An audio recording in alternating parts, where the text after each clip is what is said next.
Seja muito bem-vindo a mais um programa Movimento Empresarial, sempre com apoio da Sistec, Contabilidade Digital, e na parceria com a Ana Paula Rodrigues Bon. Tudo bem, Ana Paula? Olá, Rogério. Olá a todos. Tudo bem? Sim. O programa de hoje é um programa diferente, um programa especial, já nesse clima de final de 2022. Nós vamos ter duas mulheres muito especiais. A primeira delas é nada mais, nada menos que a primeira-dama do estado do Rio Grande do Sul, a senhora Sônia Vieira, que vai conversar conosco sobre vários temas, entre eles sobre o papel do gabinete da primeira-dama e alguns projetos muito importantes, como, por exemplo, o Natal Solidário. Também vai estar conosco, diretamente de Lisboa, em Portugal, a senhora Rijarda Aristóteles, uma brasileira cearense que mora em Portugal já há bastante tempo e é presidente do Clube de Mulheres Empreendedoras de Portugal. Também temos as dicas de gestão empresarial com a Vera Brock e as dicas jurídicas com o advogado Dr. Giovanni Alves. Tudo isso e muito mais a partir de agora no programa Movimento Empresarial.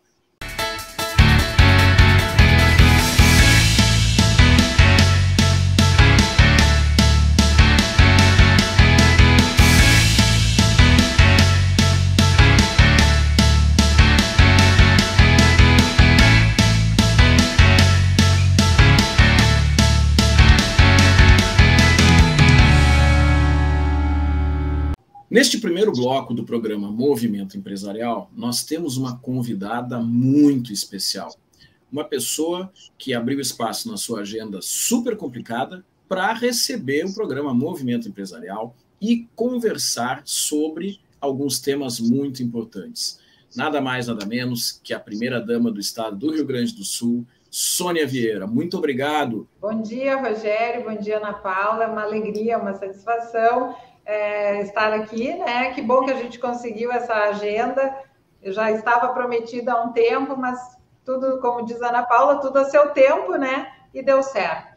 Gratidão, primeira-dama Sônia Vieira, por nos prestigiar com a tua presença no nosso programa e a gente poder conversar e trazer também para os nossos telespectadores várias atividades que você faz.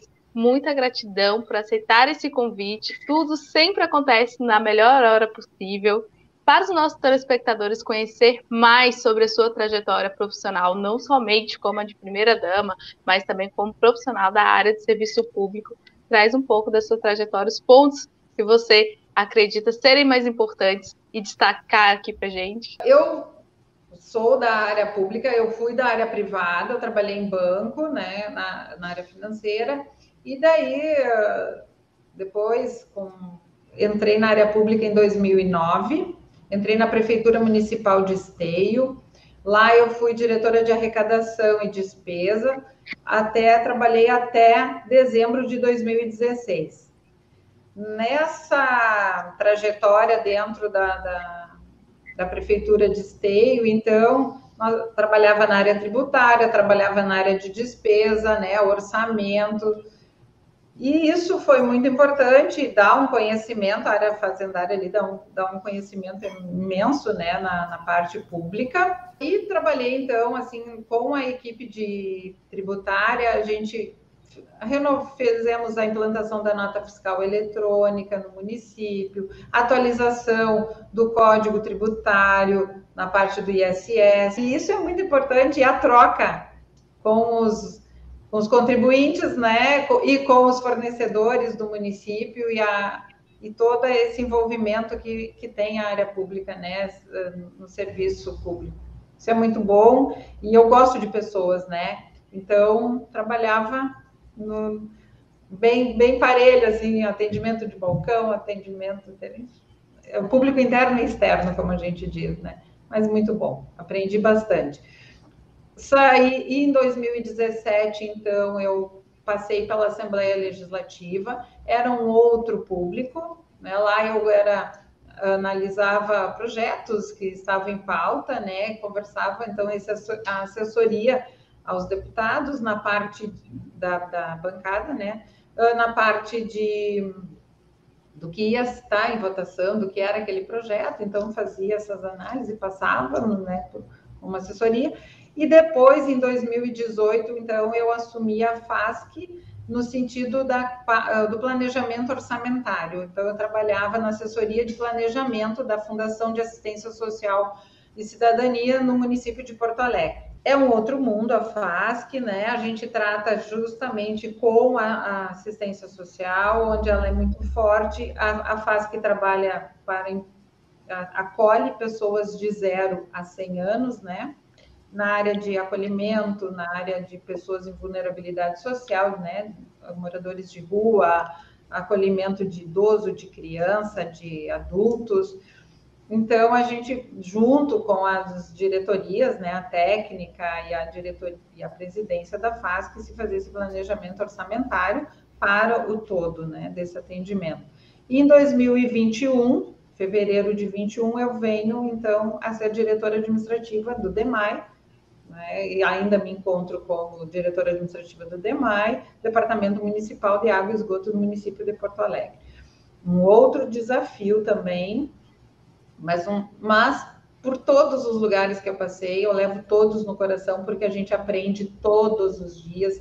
É um serviço, eu acredito no serviço público, eu acredito que a gente possa sempre melhorar as políticas públicas, né, para atender, independente de quem precisa, né, independente se é da assistência social, mas é na saúde, é na educação. Então, eu acredito na política pública e ela é importante. E isso, então, eu estou hoje aqui no DEMAI, trabalho com a diretoria administrativa, e essa diretoria é composta de gerências de licitações, gerência de suprimentos, que seriam os almoxarifado, estoque, né?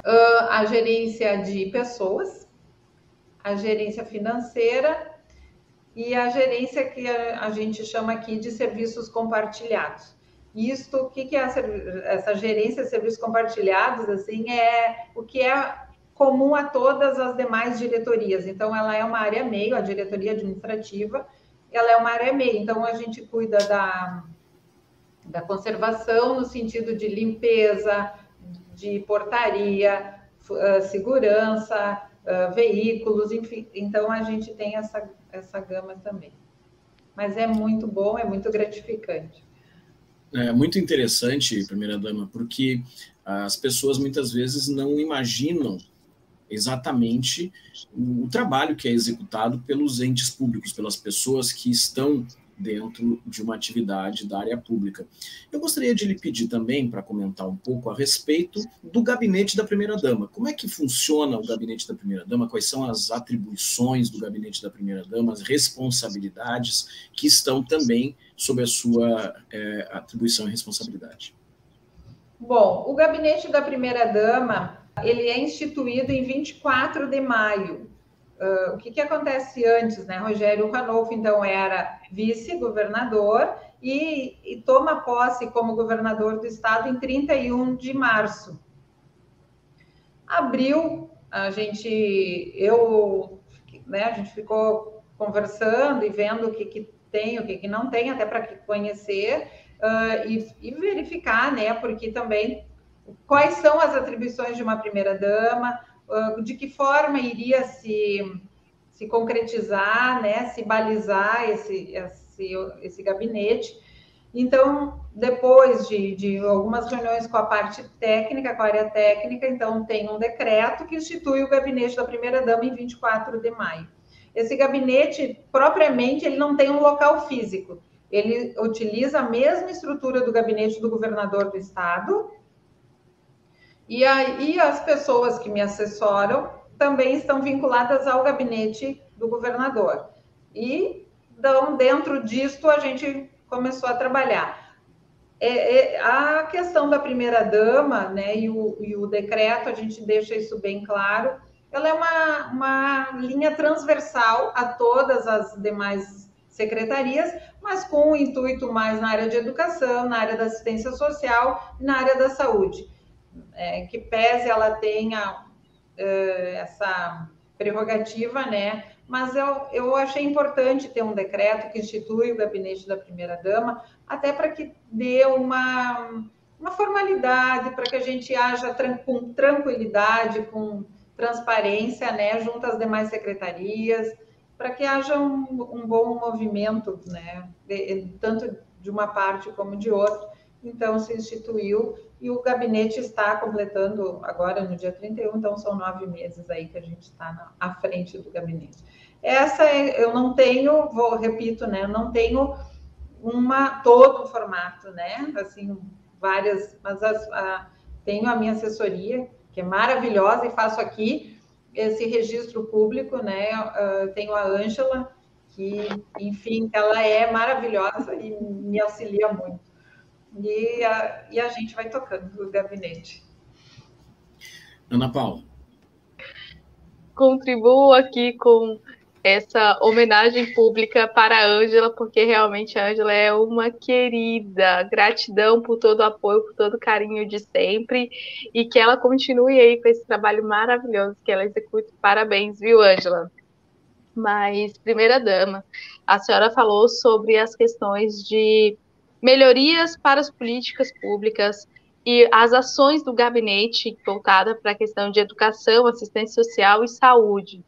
Eu tenho conhecimento, assisti a sua palestra no primeiro encontro para Mulheres 50+, que nós realizamos, e a senhora foi a palestra magna do evento, e a senhora trouxe várias ações executadas a partir do gabinete, por iniciativa tua, para desenvolver essas ações muito voltadas para esses 3 pilares da educação, assistência social e saúde. Traz para a gente um pouco dessas ações que você já executou, alguns dos resultados que você já mostrou. A gente vai colocar aqui também algumas imagens dessas ações que você desenvolveu, para que as pessoas que estão nos assistindo também conheçam sobre essas ações. Que bom. Então, a primeira ação que a gente começa é a ação da campanha do agasalho. Campanha do agasalho, então, o gabinete vem no dia 24 de maio, no dia 26 de maio, a campanha do agasalho é lançada a nível estadual, junto à Defesa Civil, né, e o gabinete do governador. Nessa campanha se arrecadou mais de 800 mil itens. Então, foi uma campanha que a gente teve uma adesão maravilhosa.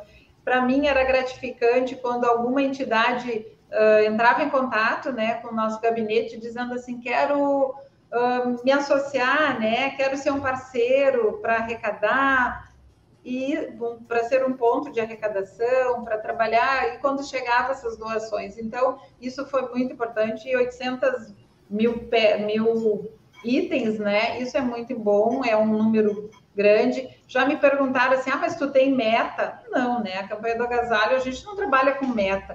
A ideia sempre é que as pessoas possam se doar cada vez mais, né? Que a gente tenha mais adesão, porque tem uma gama de pessoas aí que necessitam e que precisam, né? E a gente vê isso, infelizmente, esses bolsões, assim, são grandes, né? É triste isso. Então, o nosso frio, ele é muito rigoroso, e a questão da campanha do agasalho, ela foi fundamental.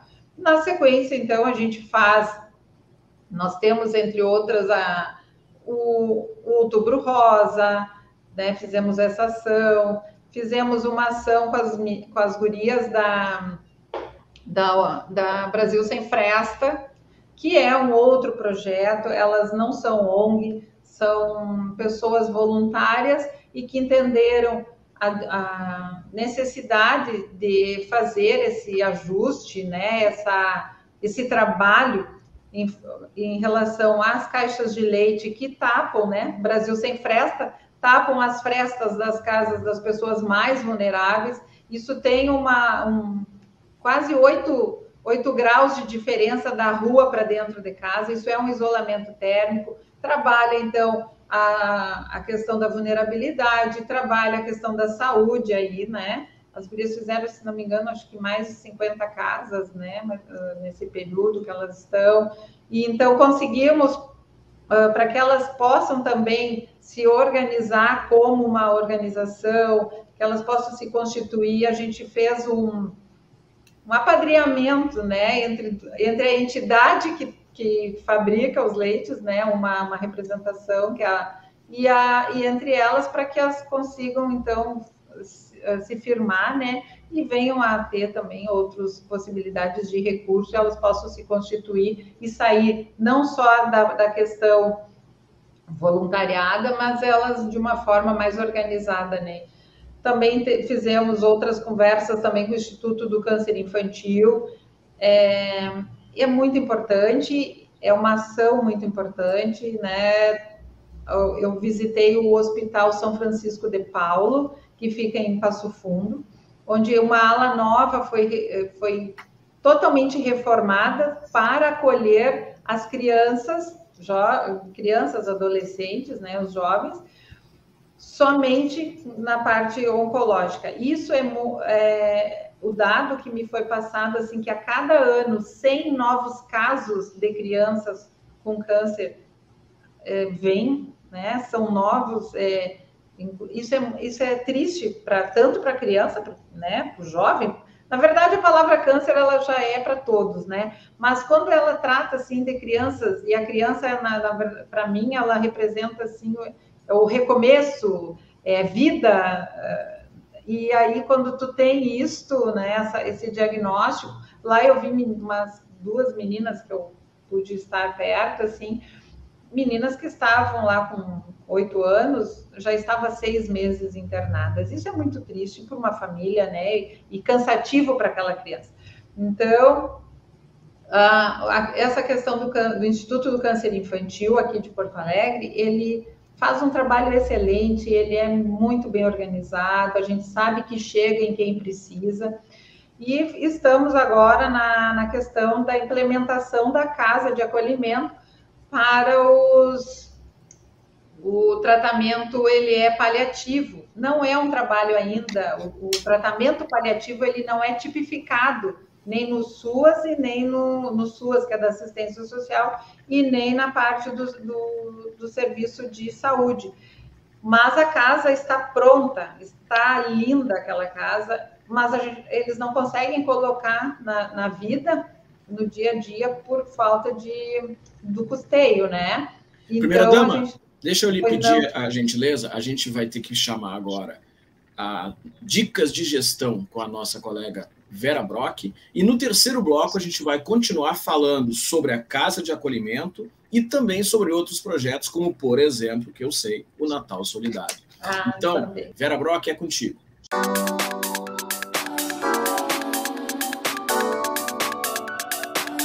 Olá, eu sou a Vera Brock e nas Dicas de Gestão vamos abordar a importância da utilização de um dos instrumentos de gestão dos mais importantes para o planejamento estratégico das organizações empresariais. A necessidade e a velocidade de resultados positivos cobrados pelo mercado é a condição constantemente imposta, impactando o uso e aplicação de ferramentas cada vez mais assertivas que ofereçam ampla visão, facilidade de entendimento e atuação dinâmica, permitindo aplicação direta no planejamento estratégico. Que instrumento de gestão é este? A matriz SWOT.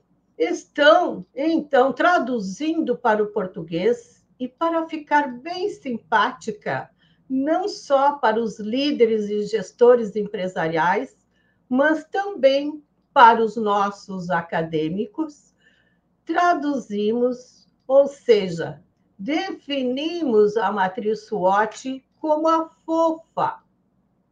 Este acrônimo significa força, ou seja, os pontos fortes da gestão, tudo o que impacta positivamente e ser entendido como um fator crítico de sucesso organizacional que podem trazer resultados de sucesso. A força positiva da organização entre muitas características e de acordo com o ramo de cada atividade empresarial. Preços acessíveis, localização do negócio, produtos diferenciados e inovadores, o network, atendimento personalizado. As oportunidades positivas externas à organização significa expandir o produto para o mercado nacional e o internacional. Ser líder do segmento contemplado, seja no país ou no exterior. A boa reputação da empresa, a abertura de novos segmentos que acarrete expansão do negócio. Fazer maior divulgação de seu produto no mercado com preço de qualidade, liderança proativa, prestígio no mercado e a boa imagem da organização, pessoal qualificado. São oportunidades para o mercado com análise SWOT externa. Fraquezas ou ponto fraco são contemplados aqui todos os impactos negativos. Pouca ou nenhuma divulgação, falta de tecnologia, máquinas obsoletas, liderança centralizadora, falta de profissionalismo, recursos financeiros limitados. Embora haja diferenciação no produto, não apresenta novidades com frequência, atendimento dos clientes com baixa qualidade. Fraquezas e forças, essas duas analisam o ambiente interno das organizações, enquanto que as ameaças contemplam a inadimplência, a visão míope do negócio, chefia sem desenvolvimento e centralizadoras, crises econômicas, fenômenos da natureza, perda de credibilidade. Segundo o autor Robson Campos, em seu livro Como Sair da Crise e Acelerar o Seu Negócio, com o método de gestão 360 graus, ele afirma que esta matriz é poderosa para avaliar os ambientes internos e externos da organização e servem de base para identificar os fatores críticos de sucesso para a elaboração do planejamento estratégico, que, feita a análise, define-se com clareza quais os objetivos, as metas e os planos que deverão estar contemplados no planejamento estratégico. E poderá ser elaborado o seu plano de ação com o uso de um novo instrumento, o 5W e 2H. Então, a matriz SWOT, também conhecida como a FOFA, é um instrumento, um recurso imprescindível para o planejamento estratégico que, no momento, muitas organizações que têm visão de futuro não podem ignorar. Gostou? Então, vem comigo até a próxima terça-feira com as dicas de gestão empresarial da Vera Brock. Feliz Natal!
Neste bloco, a nossa convidada é uma brasileira incrível que atualmente mora em Lisboa, Portugal. A nossa entrevista hoje vai ser internacional, com uma doutora em História que está agitando o universo de negócios femininos em Portugal e no Brasil. E a gente tem muitas coisas e novidades para trazer para vocês. Seja muito bem-vinda, Rijarda Aristóteles, ao nosso programa aqui direto do Rio Grande do Sul. Muito obrigado. Eu estou bem contente assim de falar diretamente aqui de Lisboa para o Brasil através do Rio Grande do Sul. Então, assim, estou super em casa. Rijarda, seja muito bem-vindo ao nosso programa. Eu quero iniciar pedindo para tu contar um pouco como é que esta brasileira cearense, de repente está em Portugal e é presidente do Clube de Mulheres de Negócios de Portugal, uma instituição que está presente em 4 continentes, agitando as mulheres não apenas para desenvolver os seus negócios, mas também para pensar em temas super importantes que têm a ver com os empreendedores, entre eles saúde emocional. Como é que foi chegar aí em Portugal, criar o clube? Conta para nós um pouco, por favor. Olha, muito obrigada, Rogério. Uma alegria, sim. Então, eu cheguei aqui em Lisboa para fazer o meu doutorado em História em 2014 e comecei a conversar com algumas mulheres, Rogério, porque eu percebia que essas mulheres, por exemplo, empresárias no Brasil e em outros países, quando chegavam aqui, iam, inclusive, trabalhar em situações que, por exemplo, no Brasil não fariam. E aí eu comecei a juntar essas mulheres para conversar um pouco sobre a sua autoestima e também trazendo a questão da liberdade financeira. Porque eu acredito e defendo, e o clube é um porta-voz disso, que a primeira liberdade da mulher é a financeira. Para que ela possa ter escolhas, ela tem que ter como pagar por essas escolhas. Então, foi aí que nasceu todo esse movimento, de 2016 até 2020, quando Portugal ia entrar no seu primeiro lockdown, que entrou no dia 11 de março de 2020, e em 2020, no dia 9 de março, eu resolvi, então, criar o Clube Mulheres de Negócios Portugal, que, como muito bem disse, já está em 4 continentes, em 12 países, e são mulheres que falam a nossa língua em vários países, não somente aqueles países lusófonos. Então, eu tenho mulheres dos Estados Unidos, do Reino Unido, da França, Canadá, México, que se unem para fazer negócios na língua portuguesa. Olha só, que maravilhoso! E a gente vai ouvindo a história e ouvindo quem são as pessoas envolvidas e de onde são, e a gente já vai anotando aqui, porque gera essa curiosidade e essa vontade de estar presente nesse clube. Mas e aí eu te pergunto, como faz para ser parte desse clube, Rijarda? Opa, Ana, olha, Ana Paula, aliás, eu já quero e vou te convidar, sim, para o mundo inteiro, através daqui do programa. Você será muito bem-vinda, porque você tem o perfil que nós buscamos para o nosso clube. O nosso clube, ninguém entra apertando o botão e entrando por entrar. Não é? Então, realmente tem que ser mulheres comprometidas, além de fazer negócios, além de serem empresárias, comprometidas com alguns valores. Então, nós temos um código de conduta e de ética muito rigoroso. Não é? Por quê? Porque, primeiro, um dos primeiros critérios, por exemplo, para fazer parte do clube é não ser sexista. Não é o homem o nosso problema, nunca foi. Então, nós temos isso de uma maneira muito, muito forte, porque nós somos parceiras em muitos negócios, não é? do homem. Não é? A outra é não aceitar a vitimização. A vitimização para a mulher, ela é um desserviço absoluto, porque ela começa a achar muitas desculpas e justificativas pelo que ela não tem no outro ou na outra, não é? Então, é um clube de mulheres protagonistas, não é? Normalmente, assim, nós temos uma parte que trabalha mais, que eu chamo de embaixadoras do clube. Então, são mulheres que já têm os seus negócios mais consolidados, enfim. E nós temos uma área que é da empreendedora do clube. Então, essa área que, para mim, é o meu diamante, eu adoro trabalhar com as empreendedoras, não é? Lá para entrar, para ser empreendedora do clube, esta senhora, essa mulher, essa jovem, ela passa por um processo, não é, muito forte, uma imersão muito forte, para que ela, inclusive, se qualifique para fazer grandes negócios através de parcerias entre nós. Uma das questões que a gente percebe, e principalmente nesse momento pós-pandêmico, é que as pessoas, de um modo geral, estão fragilizadas. Mesmo pessoas com muita experiência, muito envolvidas com negócios, com gestão, chegaram ao final desse ano de 2022, início aí de 2023, com uma falta de energia. A gente está falando de burnout, a gente está falando de aumento de suicídios no mundo inteiro. E para quem tem o seu negócio, para quem gera seu próprio faturamento e, em muitos casos, gera empregos, isso é mais complicado ainda. E eu percebi que uma das atividades que é discutida de uma forma bastante importante no Clube de Mulheres de Negócios de Portugal é a questão da saúde emocional. Então, eu queria te pedir, Rijarda, para tu falar um pouquinho sobre as iniciativas do Clube de Mulheres de Negócios nesse sentido. Perfeito, Rogério. Obrigada pela pergunta.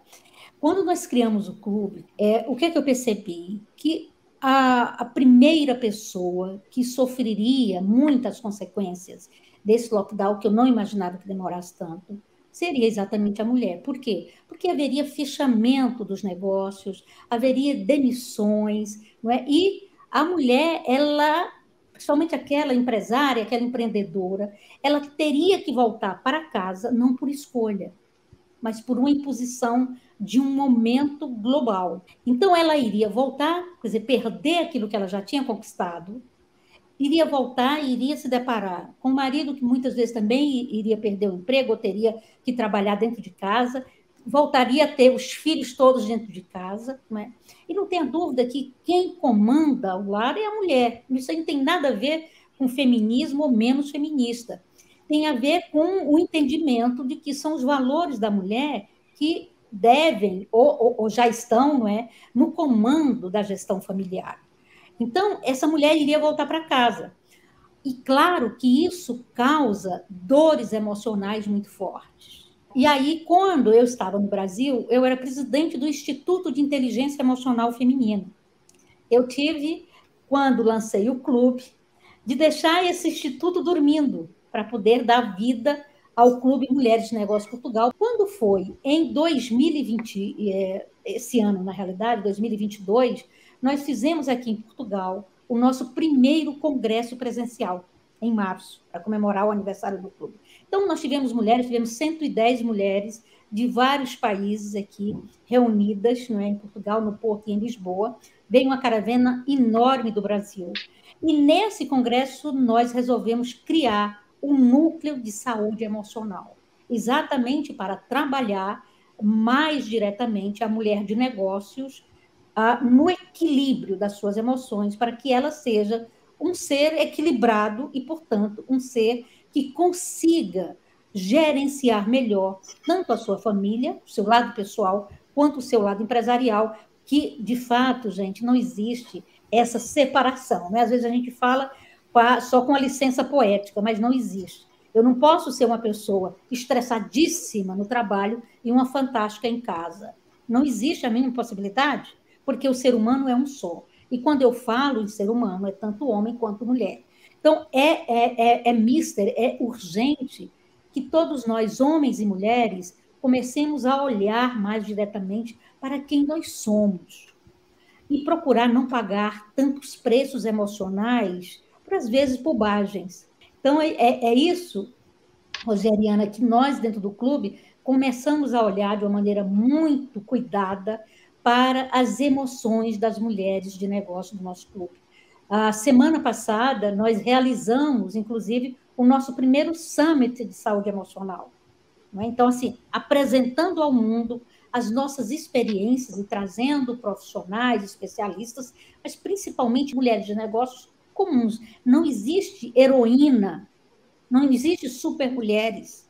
Somos mulheres que fazemos negócios. Então, nós temos todos os nossos os nossos desafios também para equilibrar, né, e para equacionar juntamente com a nossa família, conosco mesmo, principalmente, né, porque eu não posso ser uma pessoa fantástica se eu não sou fantástica comigo mesma.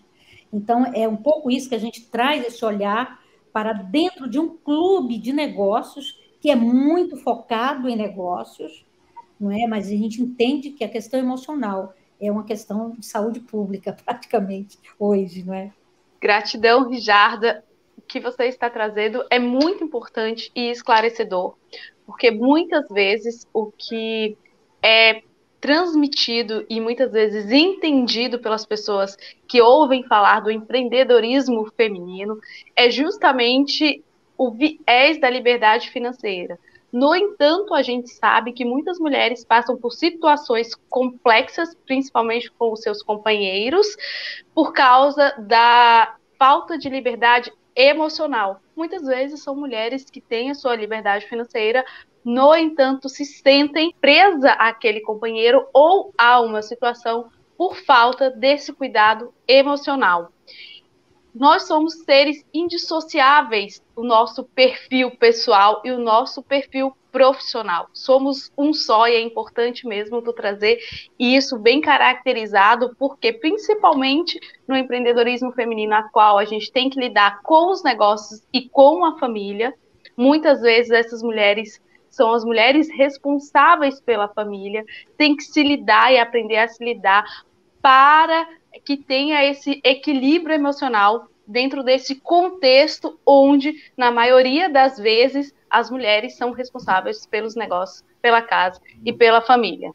Outra questão que tu falou também sobre fazermos parcerias com homens e muitas vezes o empoderamento feminino que gera dentro do empreendedorismo feminino é confundido com uma ação extremista de contra homens, e não é isso. Nós que atuamos com o desenvolvimento de lideranças femininas, de empreendedoras femininas, é baseado, no meu caso, e pelo que eu estou percebendo também, dentro do clube, pelas ODS da ONU, onde se trabalha a equidade de gênero, e não um contra o outro. Então, eu sempre trago isso, gente, é para trabalhar juntos, e não contra, e não um vai tirar o espaço do outro. É aprender a lidar com as diferenças e com as características que se complementam, e não que fica um contra o outro. Eu sei que vai acontecer um super evento onde tudo isso vai ser colocado em prática aqui no Brasil, em Fortaleza, no ano de 2023. Conta pra gente sobre esse evento, Rijarda. Olha, eu que agradeço muito, Ana. Realmente você é uma pessoa que é absolutamente alinhada com os preceitos do clube. Muito bom isso. E já faço assim, acho que nós seremos grandes companheiras dentro desse movimento, não é, que o clube leva, e que não só o clube, tem muitas instituições muito legais, muito bacanas. E eu fico muito feliz em falar do nosso Conex, porque nós somos uma plataforma online, não é, que juntamos, que ligamos, é uma rede que liga mulheres do mundo inteiro através da língua portuguesa. Então, nós trabalhamos basicamente por meio do online. E uma vez por ano, nós nos unimos, nos encontramos, não é? Porque é muito bom online, isso aqui é um meio, não vamos nunca confundir, não é? Mas assim, nada supera o encontro, o olho no olho, o toque, o abraço, quando nós fechamos os nossos negócios. Então, uma vez por ano nós fazemos, nos anos, os pares aqui em Portugal e anos ímpares no Brasil. Então, ano que vem, 2023, de 23 a 27 de março, nós vamos nos encontrar em Fortaleza para trabalhar os grandes temas que nós conversamos dentro do clube durante esse ano aqui de 22. Então, como muito bem chamou a atenção a Ana, nós vamos falar sobre equidade, nós vamos falar sobre tecnologia e inovação, economia criativa, economia circular, vamos trazer uma palestra muito interessante sobre a questão do capitalismo consciente. Então, são os grandes temas que nós trazemos nesse momento. E é um momento que nós aproveitamos, primeiro, para nos encontrarmos, nos abraçarmos, fazermos as nossas parcerias, fazermos os nossos negócios e comemorar. Né? A gente adora comemorar, sempre, eu insisto muito, comemore sempre todas as suas conquistas, pequenas, enormes ou médias, mas assim, tenha sempre presente que toda conquista que você tem é fruto de um trabalho, é resultado de uma ação. Então, esse congresso, que chama-se Conex, né, Experiências Empresariais Femininas, que tem este ano de 2023 uma parceria que eu estou muito contente de anunciar, que é a parceria com o Sebrae, por conta exatamente desse trabalho com as empreendedoras. O Sebrae no Brasil é muito forte, né? É talvez a maior instituição, uma das maiores do mundo, até porque o nosso país responde por 80% da língua portuguesa. Então, seguramente, o Sebrae é uma referência mundial da língua portuguesa quando se trata de empreendedorismo. Então, eu sou muito feliz em comunicar que o Clube Mulheres Negócios Portugal vai realizar o seu Conex em parceria, uma realização conjunta com o Sebrae. Então, assim, espero todas e todos, né? Nós vamos ter, inclusive, presença, por exemplo, do diretor executivo da Associação Empresarial de Portugal, nesse nosso encontro. Então, assim, os homens são muito bem-vindos, né? Quando trazem, inclusive, esse olhar alargado, né? Que o mundo faz, não é só de um lado ou só de outro, o mundo é plural, né? Então, nós temos que encarar a vida de modo plural. Então, Ana já conversamos antes, gente, nos bastidores, eu dar um spoiler aí, e nós vamos fazer, inclusive, alguns encontros lá durante o Conex, né, com a Ana, com o Rogério, e aí eu quero convidar as pessoas do Rio Grande do Sul, Sudeste, Norte, Nordeste, enfim, do Brasil inteiro, para ficar muito ligado. E de outros países, né? Porque eu sei que esse programa atinge aí vários outros países. Então, serão todas e todos muito bem-vindos nesse nosso Conex. Que honra a minha ter conosco aqui você, Rijarda, com esse projeto incrível. Com certeza eu me sinto honrada e lisonjeada pelo convite de estar junto com vocês, com mulheres tão incríveis que estão aí contribuindo muito para o crescimento e o desenvolvimento de mulheres empreendedoras, não só no teu meio profissional, mas também no pessoal.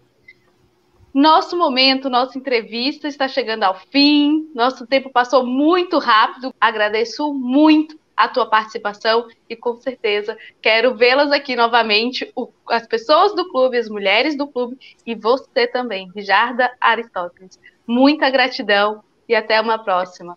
E você, continue conosco, porque temos mais movimento empresarial.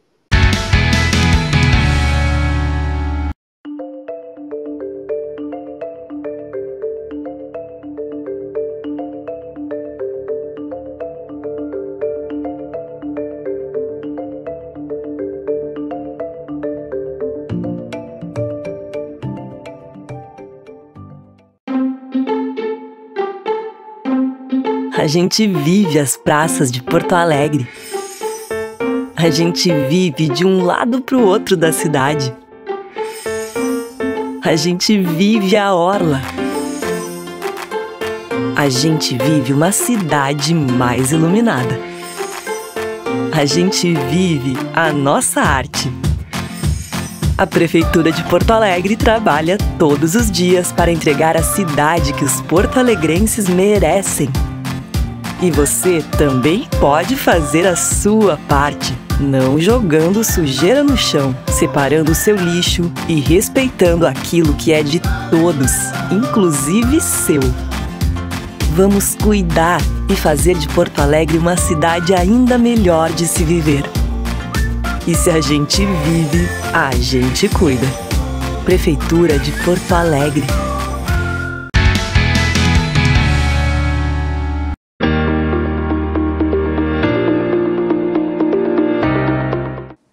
Olá, meu nome é Giovanni Alves e hoje eu gostaria de conversar com você sobre um tema muito usual no ambiente empresarial, qual seja governança.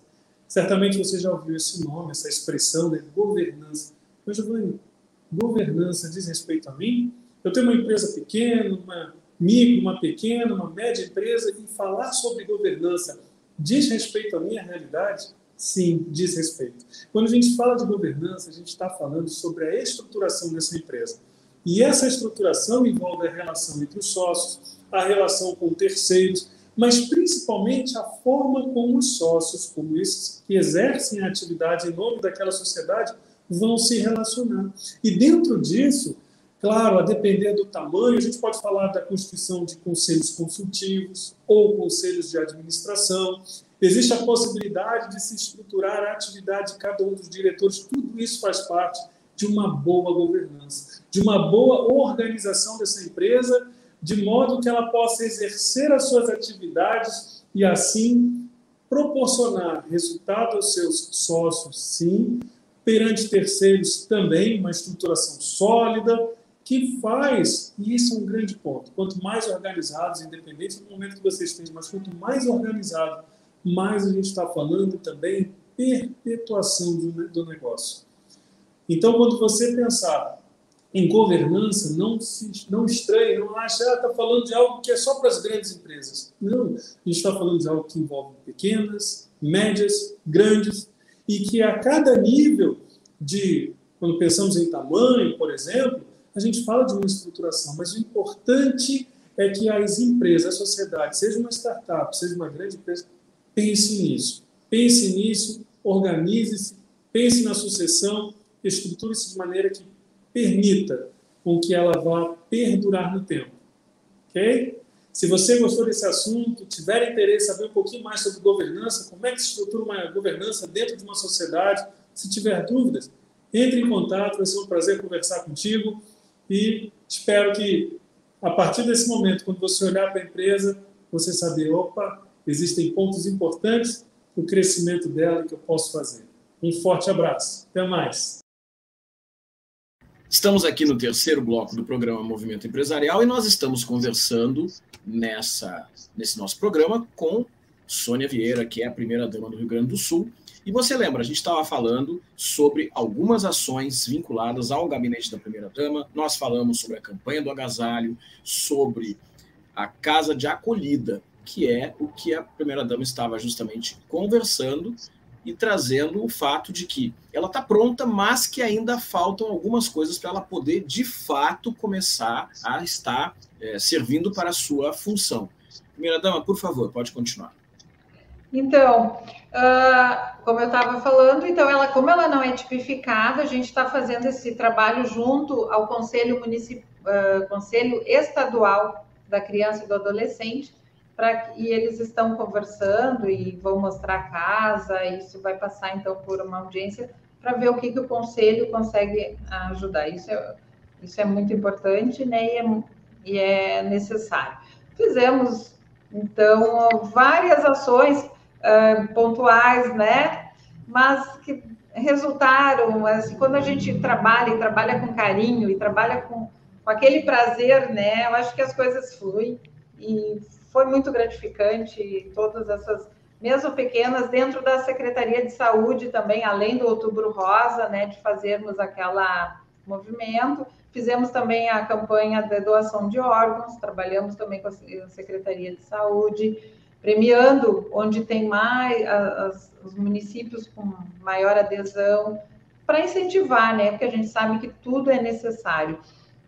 E também tem uma ação da Secretaria de Saúde, junto à Secretaria de Educação, que trabalha a questão da geração consciente. Isso também é um trabalho bem bonito e bem necessário para aquelas crianças que estão na pré-adolescência, mas serve para todos. E foi um trabalho bem bonito, assim, da Secretaria de Saúde que ela está desenvolvendo aí.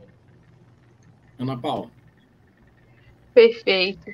Muita gratidão por trazer todas essas ações, porque em 9 meses, igual você está falando, que existe o gabinete, e tudo isso foi criado, foi desenvolvido, foi executado e entregue àquelas pessoas que mais precisam.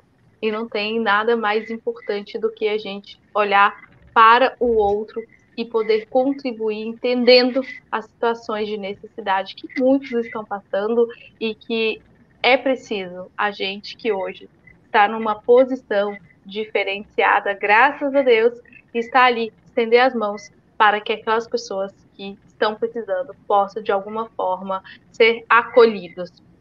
Mas, primeira-dama, a senhora fez agora, no final do ano, para o Natal, uma ação muito importante, que eu me senti muito lisonjeada de receber o convite, de poder estar participando junto com o Instituto Florescer, que é a nossa empresa social, sem fins lucrativos, que desenvolve projetos sociais, justamente, e foi convidado para atuar junto com esse projeto maravilhoso chamado Natal Solidário, que foi ali, estava à frente a primeira-dama, com o gabinete e muitas outras instituições que estavam envolvidas, e nós pudemos estar junto a isso, que foi uma ação incrível.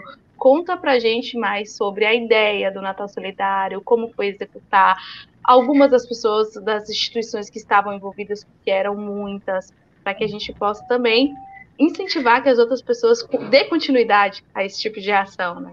Não somente no Natal, a gente vê também muitas coisas no Natal, mas não somente no Natal, né? Isso. Então, Ana Paula, como é que nasceu essa ação, né? Passado a eleição, porque antes a gente tinha vedação eleitoral, não poderíamos lançar nada, pensar em nada, se fez. Então, assim que passou, eu conversava com a Ângela, né? Temos que fazer uma ação voltada agora para o Natal e ela tem que ser rápida, porque passa rápido, a sensação no final de ano é que tudo passa rápido, né? O tempo é curto.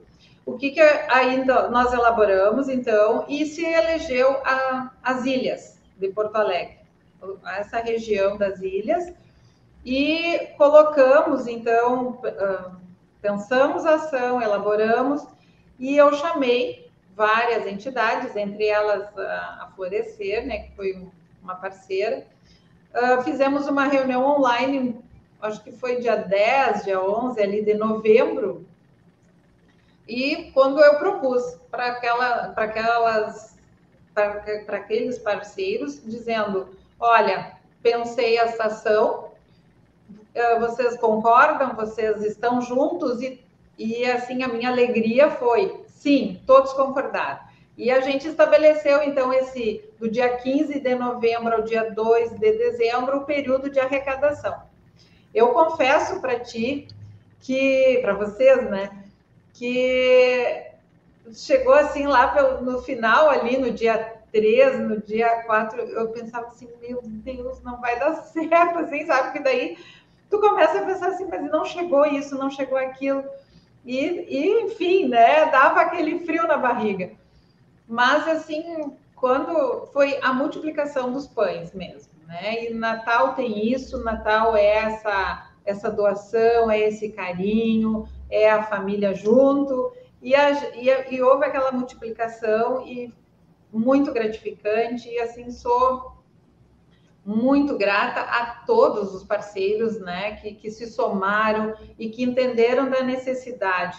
Isso fez com que a gente arrecadasse 1.150 cestas, né? Foram 1.390 brinquedos, 14 toneladas de alimentos a gente está falando, né? É gratificante, muito bom, e sem contar, além da adesão, para mim, né? O que eu fiquei muito feliz era assim, chegar o meu ofício na entidade A, na empresa B, e as pessoas acolherem, porque isso é uma responsabilidade,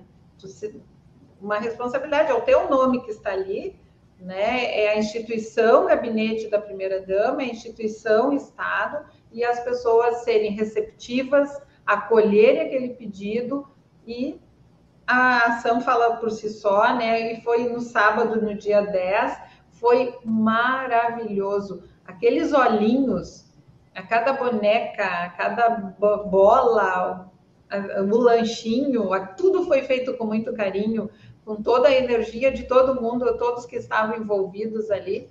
E com certeza penso que chegou naquelas famílias, chegou naquelas crianças, eles vão levar isso, assim, por muito tempo, né, no coração deles. Ouvir o depoimento de quem precisa e de quem estava naquela fila. A gente marcou a ação para as 8h30 da manhã e, no entanto, tinha pessoas lá que estavam desde as 6h30. Isso também é de repensar, para que a gente repense, né? A gente às vezes reclama de coisas tão banais. Ai, hoje está sol, hoje está chuva, hoje está... Aquelas pessoas estavam lá por muito mais. Então, é repensar.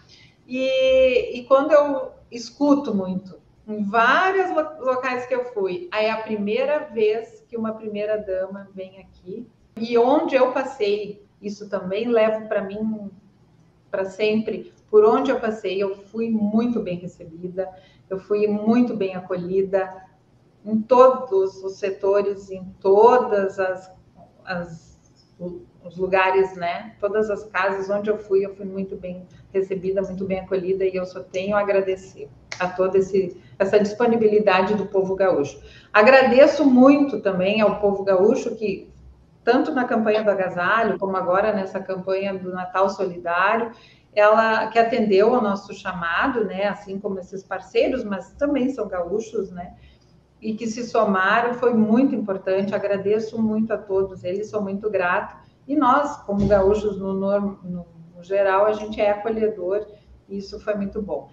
Outra ação de Natal, do Natal Solidário, também a gente tinha pensado, quando eu lancei o Natal Solidário para um grupo, eu lancei uma amiga minha, que é jovem, estudante de medicina, eu disse para ela, vamos fazer uma ação para as meninas internas da fase. E a gente entregou, então, na quarta-feira, nós fomos lá, entregamos 15 kits de higiene, de cuidados para aquelas meninas que estão internas. Isso para elas, né? Errar todo mundo erra, o importante é que a gente aprenda e que a gente reflita. E aquelas meninas precisavam também de um olhar, e precisam, como todo mundo precisa de um olhar, né? Mas a gente fez essa entrega e também foi muito bonita, foi muito agradável, e a receptividade daquelas meninas, assim, levo para a vida aqui no meu coração. Muito bacana. Primeira-dama Sônia Vieira, a gente está chegando ao final do nosso programa. Eu gostaria de lhe pedir para deixar uma mensagem para as pessoas que estão nos assistindo agora, nessa reta final de 2022, próximo ao Natal. Então, com a palavra, Sônia Vieira, primeira-dama do Rio Grande do Sul. A mensagem que eu deixo, o Natal, ele é compartilhamento, né? É um momento que a gente compartilha de momentos junto às nossas famílias, ele é um momento de carinho, de amor, ele é de paz, ele é de esperança. Então, eu desejo a todas as famílias do Rio Grande do Sul, a todas as pessoas que não desmoronem, né? Que a gente tenha sempre esperança de dias melhores, que a gente acredite no nosso futuro, que a gente tenha um 2023 com muita paz, com muita saúde, e a gente já viu que saúde é importante dada a pandemia, né? Que a gente que passamos, estamos ainda passando, mas que importa isso, importa é a saúde, importa é o abraçar hoje, é eu dizer, estou com saudade de ti, e ligar, e estar com as pessoas é muito bom, e que 2023 seja um ano assim de muita paz, que se acalmem os corações, que a gente possa ter uma tranquilidade, ter um momento de fraternidade, tanto no Natal como no Ano Novo, e que isso se inspire. E que as pessoas tenham empatia e se coloquem sempre no lugar do outro, né? Antes de fazer alguma crítica, antes de tomar alguma outra decisão, porque às vezes, né? Vamos repensar, vamos parar, vamos pensar e depois a gente toma. Mas assim, a todos os gaúchos, eu quero agradecer muito a toda a acolhida nesses 9 meses e que sigamos para novos desafios, né, que a vida vai dar, e que continuemos sempre juntos, com muita tranquilidade, com muita paz e amor no coração.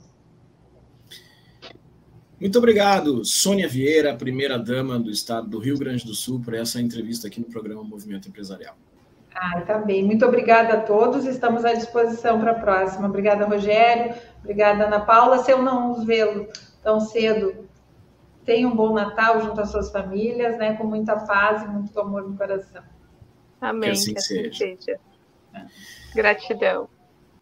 E nós conversamos então com a primeira-dama do estado do Rio Grande do Sul, Sônia Vieira.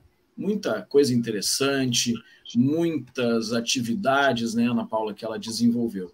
Mas nós estamos chegando ao final desse programa e mais do que isso, estamos nos aproximando do Natal. A gente já está aí há alguns dias do Natal e nesse clima de festas, de Natal, de final de ano, eu quero desejar para todos os telespectadores um Feliz Natal em família, que seja muito feliz e que todos fiquem muito bem. E que, de presente, todos nós possamos ganhar muita saúde, muita paz, muita alegria para os próximos anos que vão vir pela frente. Ana Paula. Gratidão, Rogério. Gratidão a todos. Desejo também a todos um Feliz Natal, com muita paz, com muita harmonia, com muitos presentes. Claro, cada um dentro daquela sua crença de que o Natal possa trazer sempre coisas boas para a gente, muita iluminação e também, né, não custa nada pedir para o Papai Noel trazer dinheiro, né? Faz parte do negócio. Mas muita gratidão a todos, Feliz Natal e até a próxima. Tchau, tchau. Tchau, tchau.